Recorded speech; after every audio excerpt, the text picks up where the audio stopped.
네, 요즘 받는 사랑에 대해서 우리가 함께 연속적으로 나누고 있습니다. 오늘 네 번째 시간인데요. 2달 전이죠. 창세기 2장을 우리가 함께 살펴보았을 때 우리 어린이들이 기억할까 모르겠어요. 히브리어로 사람을 뭐라고 했는지 혹시 기억나요? 사람이 히브리어로 뭐였죠? 자, 그럼 어른들 중에서 히브리어로 사람이 뭐예요?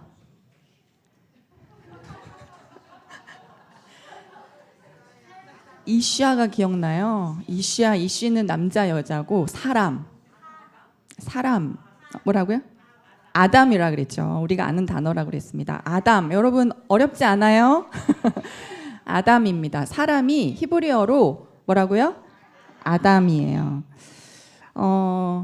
하나님이 사람을 흙으로 만드셨고 흙이 히브리어로 아다마라고 했어요. 아다마로 뭘 만들었어요? 아담을 만드셨어요.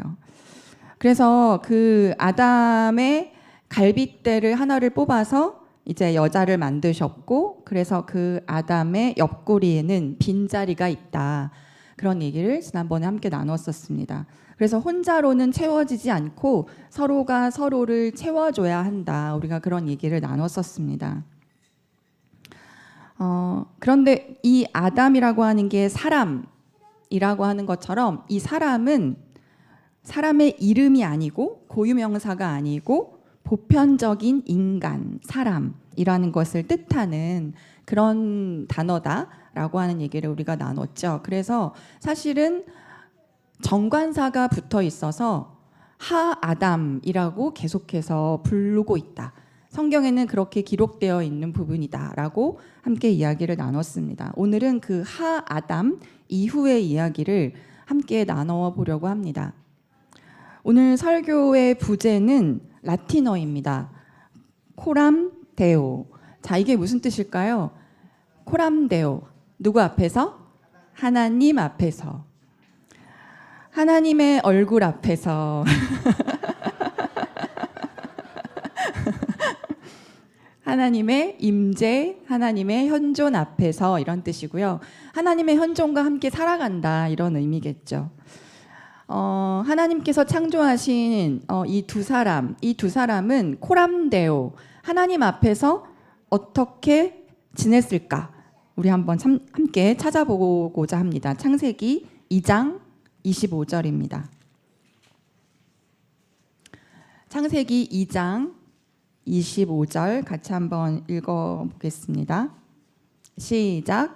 남자와 그 아내가 둘 다 벌거벗고 있었으나 부끄러워하지 않았다. 자, 사실 여기서도 남자가 남자로 번역될 게 아니라 뭐로 번역돼야 돼요? 사람으로 번역돼야 돼요. 여기서도 하아담이에요. 본래 여러분 인간은 벌거벗고 있었으나 부끄러워하지 않았습니다. 벌거벗은 것 자체가 하나님 앞에서도 부끄럽지 않았고 서로에게서도 부끄럽지 않았어요. 여러분 왜 벌거벗었는데 왜 부끄럽지 않았을까요? 여기서 벌거벗음이라고 하는 것은 단순히 옷을 입지 않은 상태를 의미하는 게 아니라 하나님과의 관계, 그리고 자기 자신과의 관계, 그리고 타인과의 관계가 그냥 존재 있는 그대로 괜찮았다는 거예요. 존재 있는 그대로 드러난 상태인데 무언가를 보탤 필요도 없고 무언가가 부족하지도 않은, 그래서 완벽하고 온전한 그런 상태, 존재 자체로 충만한 상태라는 것을 의미합니다. 그래서 더 능력 있어질 필요도 없고 더 착해질 필요도 없고 또 더 힘이 있어질 필요도 없고 또 더 아름다워질 필요도 없어요. 그렇게 자기 방어가 필요 없는 상태. 그래서 하나님에게서도 또 타인에게도 아무것도 숨기지 않아도 되는 그 투명한 관계를 의미하는 거예요.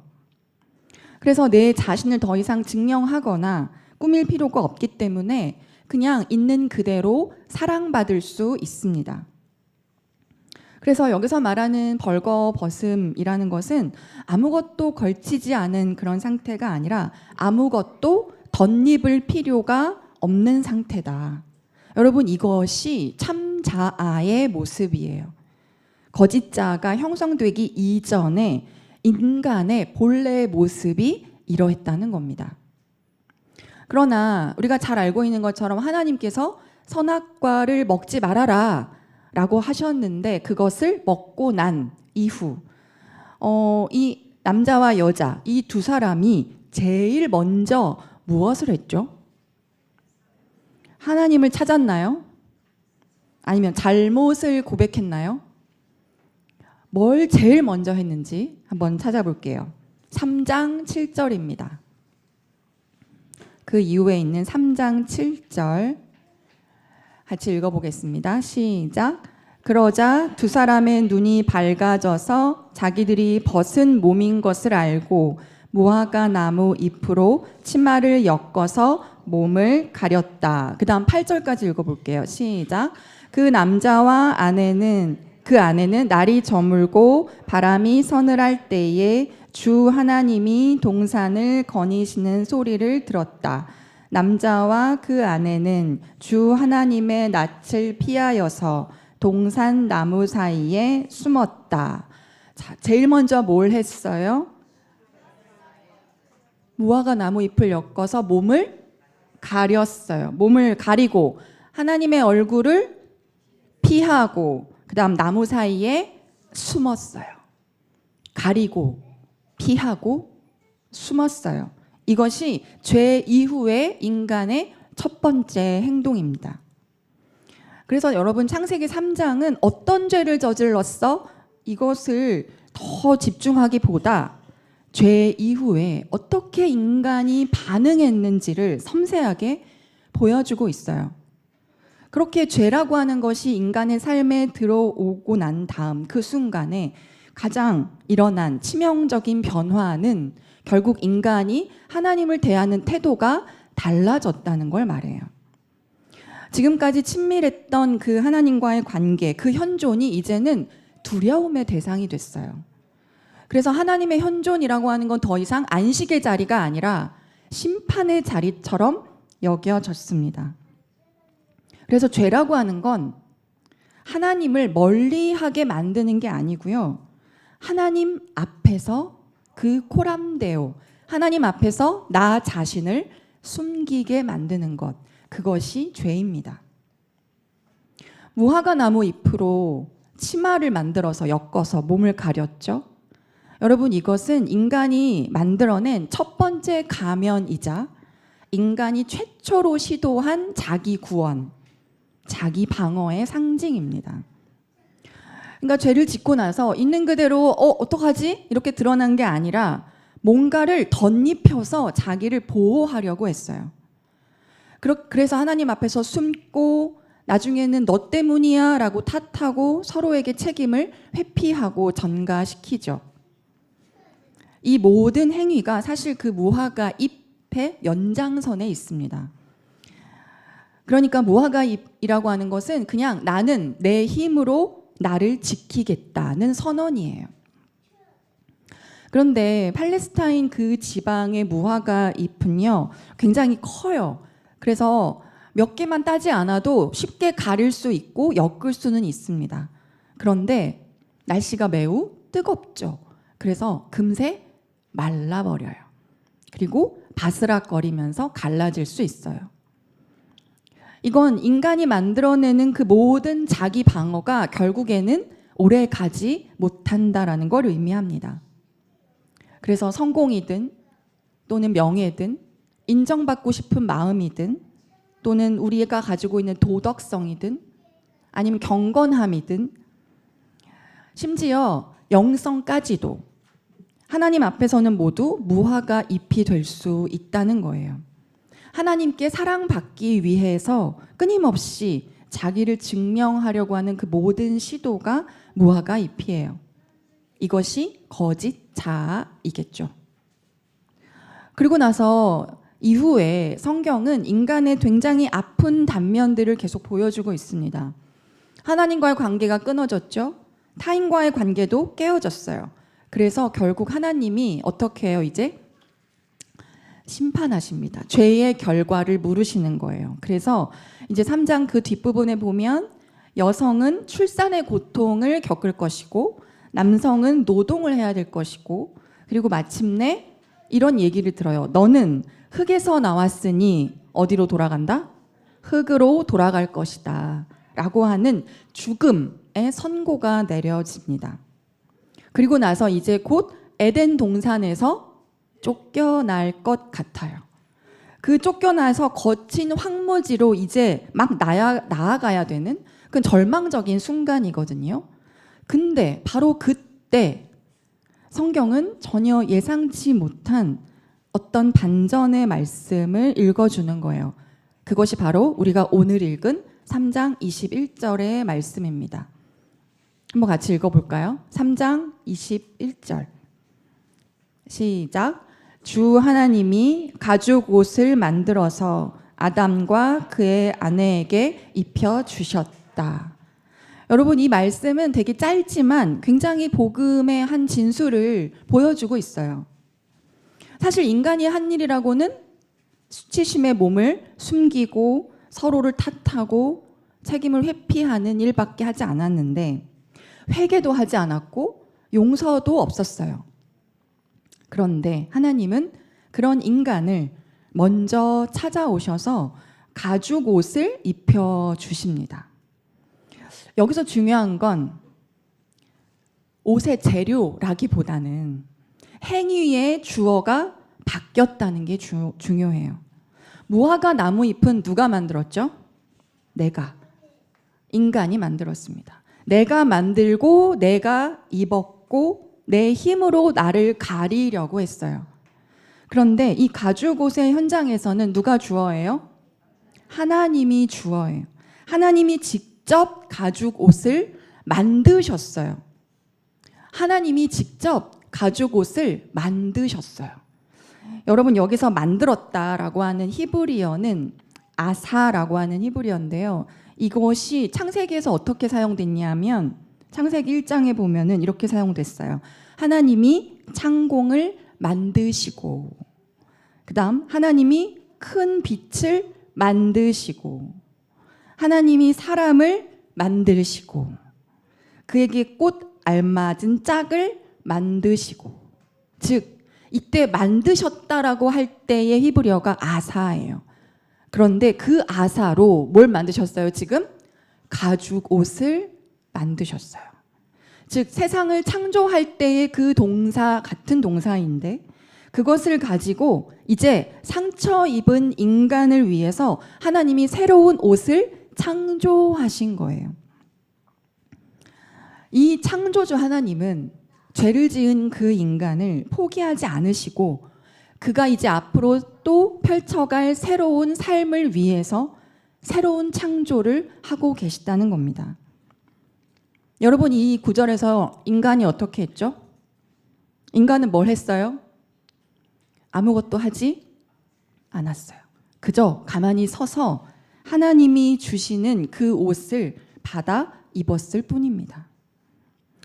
여러분, 이건 굉장히 중요해요. 하나님은 창조하시고요. 인간은 그것을 누립니다. 한번 따라해 볼까요? 하나님은 창조하시고 인간은 누린다. 여러분, 복음이라고 하는 것은 언제나 인간의 행위가 주어가 아니라 하나님의 자비가 주어라는 거예요. 그래서 구원이라고 하는 것은 우리가 뭘 얼마만큼 열정적으로 뭔가 엮어서 뭔가 해내는 것이 아니라 하나님이 친히 행하신 그 일을 수동적으로 우리가 받아들이는 것입니다.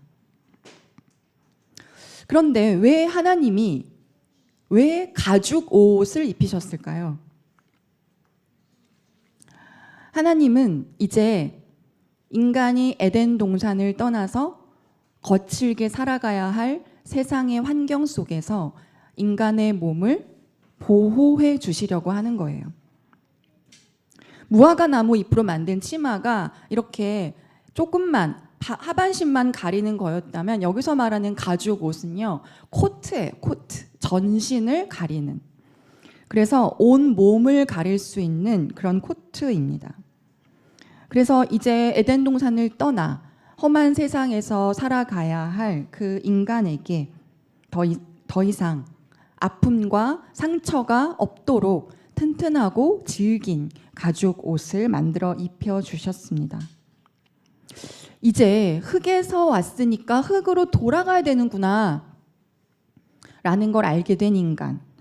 내가 더 이상 나 자신을 구원할 수 없구나라고 하는 것을 알게 되었을 때 하나님이 친히 인간에게 필요한 것을 만들어서 공급해 주셨다는 거죠. 이것은 하나님께서 죄 지은 인간을 이제 완벽하게 새롭게 개조하려고 하신 게 아니라 오히려 여전히 부끄럽고 여전히 연약한 그 인간 자체를 감싸 주신 거예요. 즉 인간의 수치를 제거해 주시는 방법이 아니고 인간의 수치를 덮어서 보호해 주셨다는 거죠. 부끄럽지 않은 인간을 만들어 주신 게 아니라 부끄러운 그 인간을 그저 사랑으로 덮어 주셨다는 걸 의미합니다. 여러분, 이것이 속죄예요. 속죄. 성경에서 속죄라고 하는 건 죄를 속하고 이때 속한다는 것은 죄를 없애는 게 아니고요. 하나님의 자비로 덮어주시는 것을 말해요. 오늘 이 성경 본문 때문에 가죽 옷이 성경적인 거구나. 가죽 옷을 사 입어야겠다. 이렇게 하시면 안 되겠죠? 여러분, 성경을 문자적으로 해석하면 하나님이 육식주의자가 됩니다. 여러분, 가죽 옷을 만들기 위해서는 근데 뭐가 필요하죠? 뭐가 필요해요? 우리가 뭔지는 모르지만 어떤 동물은 죽어야만 해요.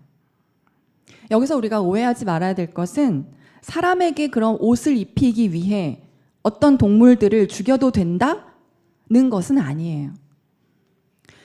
인간의 수치를 덮어주고 그 부끄러움을 사랑으로 감싸기 위해서는 피를 흘리는 희생이 있음이라는 것을 감지하라는 뜻입니다.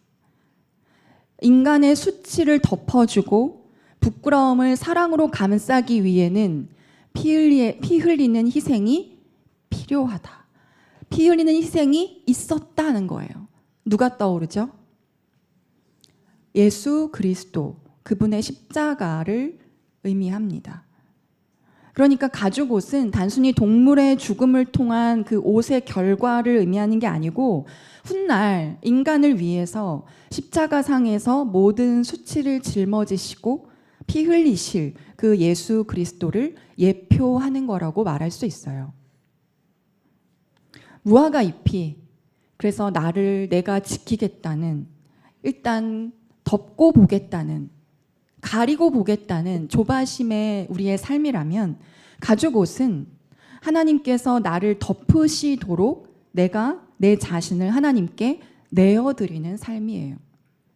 그래서 영성이라고 하는 것은 더 크고 괜찮은 어떤 무화과 잎을 엮어내는 능력이 아니라 하나님께서 친히 우리에게 입혀주시는 그 은혜의 옷을 받아들이는 과정입니다. 용기예요. 그래서 우리가 다시 회복해서 가야 할 참자의 길이라고 하는 것은 무엇을 더 얻는 과정이 아니라 하나님 앞에서 더 이상 자신을 숨기지 않는 과정이에요. 그런데 놀랍게도 이 선악과 사건과 지금 이 가죽옷을 입혀주는 이 과정 속에서 이 성경 본문 안에 세심하고도 묵직한 어떤 문법적 전환이 일어납니다. 선악과를 따먹기 전에 성경은 인간을 일관되게 뭐라고 얘기했다고 그랬죠? 아담이라고 불렀어요. 정관사가 붙은 그 보통 명사로 불렀어요.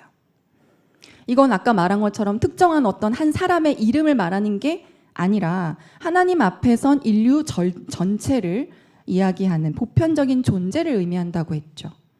그래서 나를 말하기도 하고 너를 말하기도 하고 모든 인간을 말하기도 하는 겁니다. 그런데요, 죄가 들어오고 수치와 두려움이 시작되고 이제 죽음이라고 하는 것이 선언되는 그 과정을 지나면서 창세기 3장은 하 아담이 무엇으로 바뀌어요? 아담으로 바뀌어요. 이것은 무엇을 의미할까요? 오히려 하 아담에서 아담을 바뀌는 것이 오고 가면서 의도적으로 사용되고 있어요.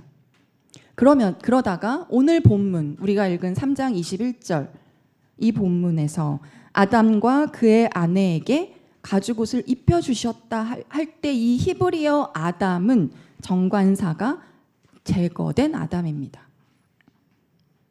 보통 명사 아담에서 고유 명사 아담으로, 보편적 인간에서 점점 고유한 한 사람이 되어가기 시작하는 거예요. 이건 그냥 단순한 문법의 변화가 아니고요, 매우 의도적인 것입니다. 성서 기자가 인간의 실존을 보여주기 위해서 선택한 매우 신학적 표현일 수 있어요. 처음에 인간은 하나님 안에서 모든 인류를 대표하는 그런 존재였어요. 그렇지만 죄를 짓고 난 이후의 인간이라고 하는 것은 하나님을 피하고 숨고 핑계대고 결국에는 흙으로 돌아가야 하는 연약하고 유한한 한 사람이 되었어요. 관계는 깨어지고 공동체는 무너지고, 그래서 인간은 우리에서 나로 좁혀집니다. 하나님과 같아지려고 했던 그 교만의 대가, 그 대가로 보편적 인류라고 하는 그 거룩한 원형을 상실하고 지금은 수치와 두려움 속에 갇혀 있는 고립되고 취약한 한 개인의 실존이 점점 창세기 3장에서 드러나고 있다는 겁니다. 그래서 하 아담이라고 하는 것이 에덴이라고 하는 그 보호된 공간 안에서 하나님과 동행했던 어떤 추상적 인간의 존재를 의미했다면, 정관사가 떼어진 그 아담이라고 하는 것은 동산 밖에 거친 현실 속에서 땀을 흘려야 하고 언젠가는 흙에서 흙으로 돌아가야 할 비참한 한 개인의 얼굴을 보여주고 있다는 거죠.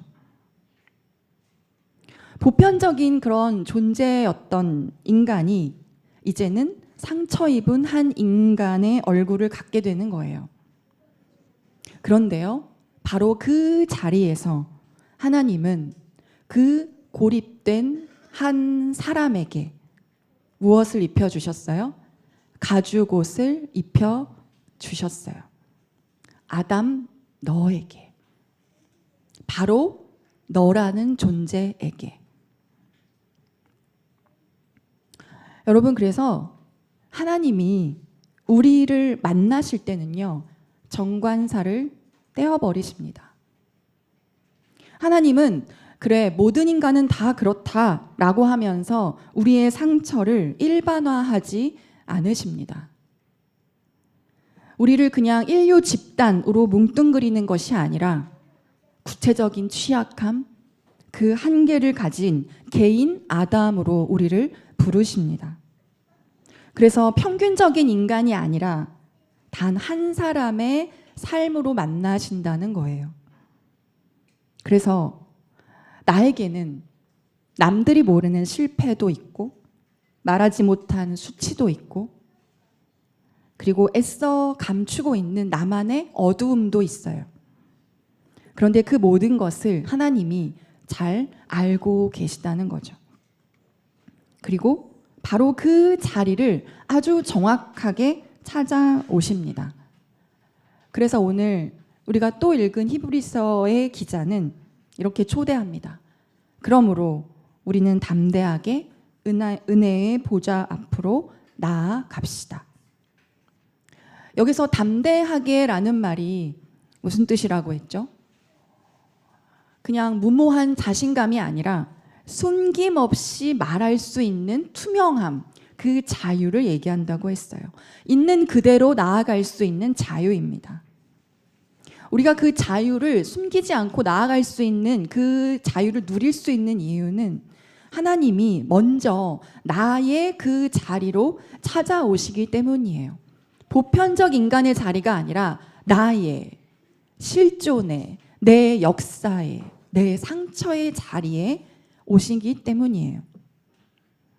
하나님은 스스로를 가리고 있는 바로 그 사람, 피하고 있는 바로 그 사람, 숨어 있는 바로 그 사람, 두려움에 떨고 있는 바로 그 사람을 찾아가십니다. 그리고 가장 부끄러운 그 자리에서 가죽 옷에 은혜를 입혀주시는 거예요. 여러분, 그래서 하나님의 사랑은 허공의 이상이 아닙니다. 차갑게 떨고 있는 그 수치의 자리에서 진짜로 나를 덮으시는 구체적인 따뜻함이에요. 하나님 사랑은 관념적이고 철학적인 개념이 아닙니다. 무너진 나의 무릎을 일으켜 세우는 매우 생생한 현실이에요. 하나님 사랑은 그리고 남 얘기가 아닙니다. 고유한 이름과 고유한 상처를 가지고 있는 누구를 향한? 나를 향한 이야기예요. 그래서 복음은 얼굴 없는 어떤 인류를 향한 사랑이 아니라 구체적인 이름을 가진 연약한 존재를 향한 그런 사랑이라고 할 수 있습니다. 코람데오, 하나님 앞에 선 단독자라는 거예요. 그것은 내 수치와 한계를 무화과 잎에 숨기지 않고 그렇게 나를 입히시는 그 사랑의 얼굴 앞에 정직하게 서는 은혜의 자리입니다. 자기의 온전함을 다 잃어버린 상처뿐인 한 사람, 이제 이름이 된 그 아담이 되었을 때 역설적으로 비로소 받는 사랑이 시작되는 겁니다. 그래서 여러분, 우리의 고유한 상처에는 고유한 사랑이 흘러오고요. 고유한 약함에는 고유한 은혜가 임합니다. 그래서 우리가 하나님의 그 받는 사랑을 누리기 위한 유일한 조건이 있다면 그것은 하나님 앞에서 구체적인 단독자가 되는 거예요. 나로서. 인간은 원래 다 그렇잖아요. 라고 하는 말 뒤에 숨지 않는 겁니다. 다들 힘들잖아요. 라는 보편성 뒤로 도망가지 않는 겁니다. 하나님 앞에서 바로 나, 상처 입은 나, 못나고 부끄러운 나, 애써 괜찮으려 버티고 있는 나, 그 나를 있는 그대로 내어놓는 것입니다. 하나님은 그렇게 완벽한 사람을 부르시는 게 아니라 한계투성이고 실패하고 연약함 속에서 허우적대는 것 같은 그 나를 하나님께 내맡기는 사람을 품으시기 때문에 그래요. 그래서 진정한 구원, 진정한 치유는 내가 참으로 취약한 바로 그 사람이구나. 내가 바로 그 취약하고 못나고 어두움 그것 때문에 힘든 바로 그 사람이구나 라는 것을 수용하는데 거기서 시작됩니다. 그래서 히브리서는 우리를 다시 이렇게 초대합니다. 그리하여 우리가 자비를 입고 은혜를 입어서 제때에 주시는 도움을 받도록 합시다. 자, 한번 따라해 볼까요? 제때에 주시는 도움을 받도록 합시다. 도움을 받는다는 것은 내 힘으로 내 인생과 내 마음을 컨트롤할 수 있다? 아니구나. 그게 아니라 그것이 할 수 없음을 거룩하게 인정하는 것입니다. 내 힘으로 나를 구원하려던 그 모든 노력을 멈추고 내 이름을 향한, 나의 고유한 그 상처를 향한 주님의 자비를 받아서 그것을 끌어안는 근원적인 투항이에요. 여러분, 아담은 숨습니다. 그렇지만 하나님은 찾으시죠. 아담은 그것을 가리지만 하나님은 입히십니다. 아담은 너무 두려워하지만 하나님은 끝내 그 아담을 돌보십니다. 여러분, 이것이 제때에 주시는 도움이에요. 그 도움을 우리 받도록 합시다. 사랑받고 있음을 우리가 아는 사람, 그 사람만이 더 이상 자기를 증명하지 않고 하나님 얼굴 앞에 설 수 있습니다. 코람데오라는 것은 완벽한 사람이 서는 자리가 아니라 사랑을 입은 사람이 더 이상 숨지 않고 서는 자리입니다. 그래서 사랑은 내가 만들어낸 무화과 잎이 아니라 하나님이 친히 입혀주시는 가죽 옷이구나. 그 사랑을 입고 하나님의 얼굴 앞에 살아가는 것, 그것이 바로 진정한 코람데오일 것입니다. 코람데오의 그 단독자로 제때 도움을 받는 나 자신이 되기를 바랍니다. 기도하시겠습니다.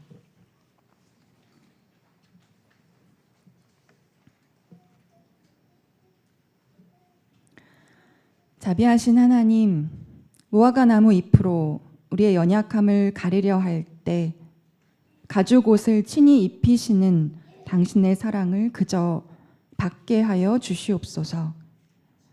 상처 입고 깨어진 모습 그대로 주님 앞에 서는 단독자 아담이 되게 하여 주시옵소서.